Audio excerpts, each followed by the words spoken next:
Sidang kasus pembunuhan berencana Yosua Huta Barat memasuki babak pemeriksaan ahli. Sejumlah ahli dihadirkan termasuk ahli poligraf atau alat deteksi kebohongan. Walau hasil poligraf yang diklaim 93% akurat menunjukkan Sambo dan Putri terindikasi berbohong, hasil ini kompak dibantah keduanya. Kalau terdakwa Sambo apa? Terindikasinya apa? Minus.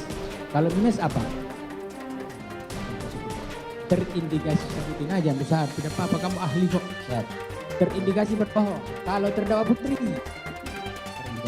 terindikasi berbohong. Terindikasi berbohong. Itulah kesimpulan hasil tes kebohongan yang dilakukan penyidik terhadap terdakwa Ferdi Sambo dan sang istri, Putri Chandrawati. Tak hanya Sambo dan Putri, uji kebohongan juga dilakukan terhadap 3 terdakwa lain, yakni Richard Eliezer, Ricky Rizal, dan Kuat Ma'ruf. Selain Sambo dan Putri, hasil tes kebohongan terhadap terdakwa Kuat Ma'ruf juga diindikasi berbohong. Ahli poligraf Aji Febrianto menyebut keakuratan alat poligraf mencapai 93%. Sementara 7% sisanya tergantung kepandaian si pemeriksa. Artinya, semakin pandai si pemeriksa, tingkat keakuratannya pun semakin tinggi. Ahli juga menyebut jika selama ini belum ada orang yang berkata jujur namun terindikasi berbohong. Bisa enggak orang jujur ya, telah terdeteksi bohong? Mungkin enggak? Selama ini belum pernah, Yang Mulia. Misalkan orang itu dalam kondisi ketakutan sama pemeriksa. Untuk kondisi ketakutan, mohon izin Yang Mulia, berarti kan mohon izin, kalau untuk kondisi ketakutan berarti nanti ujungnya kan grogi, Yang Mulia. Ya. Nah, kalau untuk grogi biasanya dari pemeriksaan ini, dari metode yang kita gunakan adalah metode Utah Yat-City. Metode Utah Yat-City ini terdiri dari 11 pertanyaan. Di setiap pertanyaan itu ada spot-spot grafik.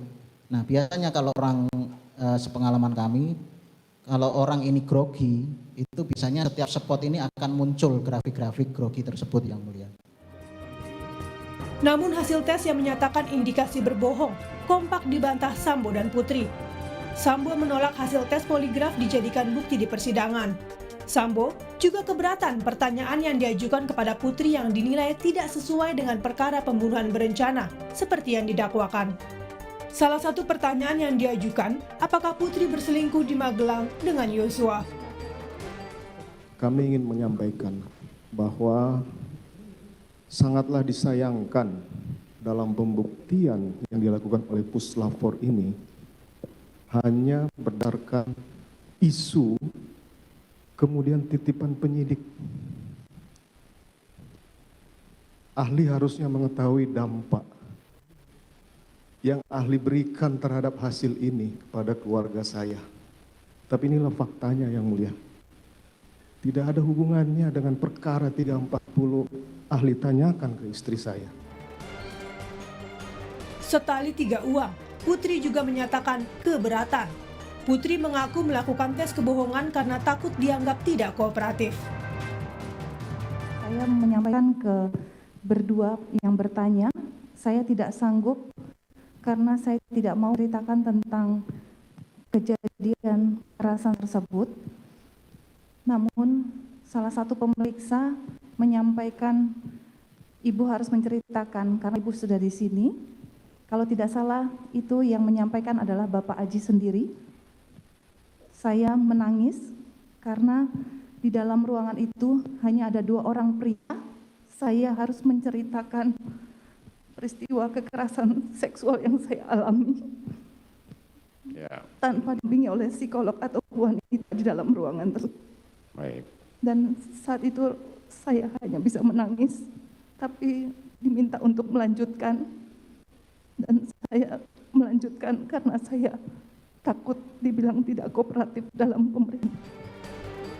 Berbohong atau tidak, semua bergantung pada keputusan majelis hakim di akhir persidangan. Setelah jaksa selesai menghadirkan saksi untuk membuktikan dakwaan, selanjutnya giliran kuasa hukum menghadirkan saksi untuk meringankan para terdakwa dari dakwaan utama, yakni pembunuhan berencana. Tim Liputan, Kompas TV. Salah satu yang jadi sorotan dari persidangan pembunuhan berencana Brigadir Yosua pekan ini adalah hasil tes poligraf atau uji indikasi kebohongan para terdakwa. Putri Chandrawati punya nilai terendah yang artinya ia terindikasi berbohong. Lalu apakah hasil tes poligraf ini akan jadi pertimbangan hakim untuk memutus perkara? Kita ulas bersama dengan mantan hakim Profesor Gayus Lumbun. Selamat siang Prof, dengan Woro di sini. Terima kasih sudah bergabung. Prof, kita saksikan bersama sidang Rabu kemarin, Putri punya nilai -25, kemudian disusul oleh Sambo -18. Ahli poligraf menjelaskan skor tes kebohongan masing-masing terdakwa, ini indikasi berbohong seperti itu. Lalu sejauh mana Prof hasil tersebut tuh bisa memengaruhi keputusan hakim nantinya? Bagi pandangan saya, poligraf itu tidak masuk sama sekali di ketentuan mengenai sahnya sebuah alat bukti menurut undang-undang. Tetapi poligraf ini memang bisa dimasukkan melalui atau menumpang dengan salah satu dari 5 alat bukti yang sah. Pendapat saya adalah melalui ahli.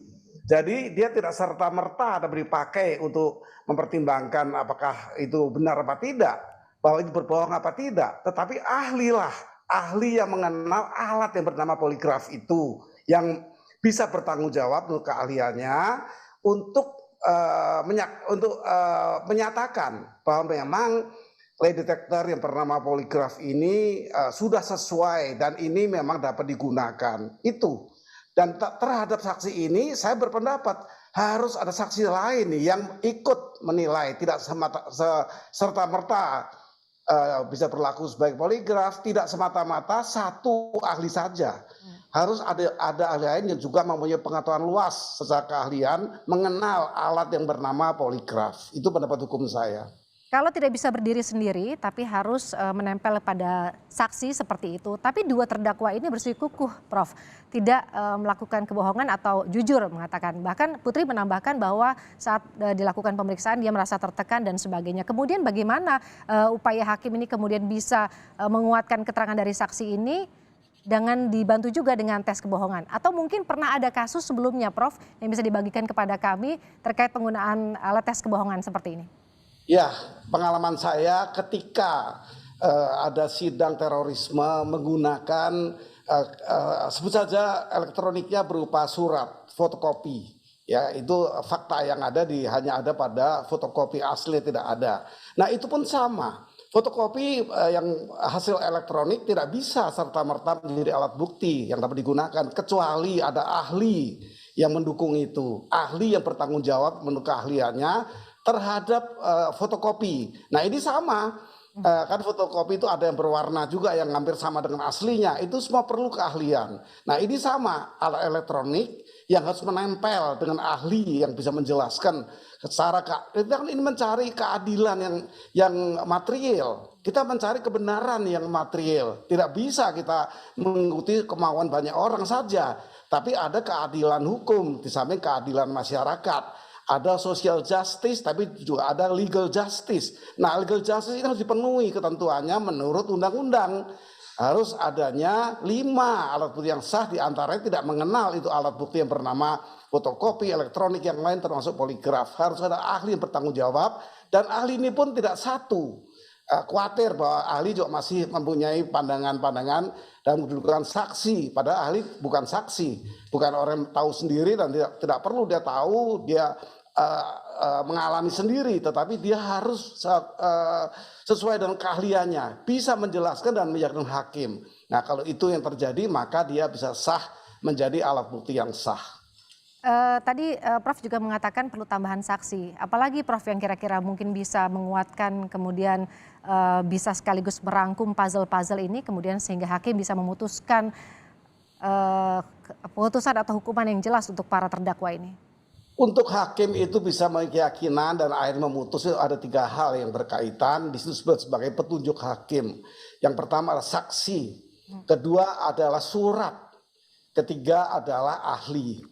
Maka dari ketiga inilah hakim bisa mendapatkan petunjuk bahwa hakim telah mempunyai keyakinan atas dasar-dasar itu. Saya menitik berat pada ahli sebenarnya. Ini kan saksi banyak, ini kan saksi mahkota. Mereka masing-masing berkepentingan di atas dirinya. Jadi ada satu hal yang menjadi tujuan mereka. Ini sulit sekali. Saya punya pengalaman, kita semua punya pengalaman memperhatikan di mana saksi ini ada disebut sebagai saksi mahkota. Saksi yang juga terdakwa. Tentu mereka berkait-kaitan untuk melepaskan dirinya kalau perlu melempar ke orang lain. Nah ini perlu diwaspadai. Kita pernah punya pengalaman kasus Marsinah, pejuang buruh ketika itu. Sampai di tingkat Mahkamah Agung oleh seorang hakim yang memang kredibel, dipercaya, bernama Andi Handoyo. Beliau ini memutuskan membebaskan semua terdakwa yang 9 orang. Karena saksi mahkota ini meragukan dengan konsep atau asas lebih baik hakim melepaskan orang yang yang bersalah daripada menghukum orang yang belum tentu bersalah. Nah ini satu asas di kalangan hakim ini. Beliau membebaskan 9-9-nya. Padahal ini sama pembunuhan berencana, penyiksaan pada aktivis ini. Tapi Hakim Handoyo yang betul-betul kredibel dan dipercaya di masyarakat bisa menerima bahwa semua dibebaskan. Karena apa? Karena si mahkota itu memang meragukan hakim. Dan hakim mempunyai konsep berpikir atau asas secara umum lebih baik membebaskan orang yang bersalah daripada menghukum orang yang belum tentu bersalah. Baik, kalau begitu apa yang kemudian harus bisa dicermati dari kesaksian para saksi yang sudah kemudian berjalan selama 1 pekan kemarin, Prof, agar kemudian juga hakim bisa memberikan keputusan yang mungkin dianggap juga oleh orang awam yang sekarang melihat semua kasus ini menjadi besar begitu, dianggap adil, Prof? Yang pertama saya katakan jangan terpaku dengan keadilan sosial. Semua orang mengharapkan menurut pandangannya secara umum. Tetapi ada legal justice. Dan ini keadilan dalam konsep fair trial harus adil untuk semua pihak. Adil untuk korban, adil untuk pelaku, dan adil untuk negara. Negara ini negara hukum. Jadi tidak bukan negara yang tidak terkontrol sehingga publik dibiarkan untuk beramai-ramai sependapat, tidak begitu. Tapi pandangan saya tadi 3 hal petunjuk hakim tadi harus ada saksi yang independen, saksi yang betul-betul tahu. Bahkan sekarang diperluas oleh Mahkamah Konstitusi, saksi yang tidak langsung mengalami pun kalau dia punya akses yang berkaitan dengan perkara ini, dia boleh menjelaskan sebagai penjelasan saksi. Kemudian ahli ini juga saya anggap orang paling tidak ada kaitan, ya tidak ada sesuatu keinginan atau terkait. Saksi netral menurut keahliannya, baru hakim itu bisa mempunyai keyakinan di hatinya dan putusan apa yang akan diberikan sesuai dengan keadilan menurut keyakinan hakim. Baik, terima kasih Profesor Gayus Lumbun sudah bergabung di Kompas siang hari ini. Salam sehat, Prof.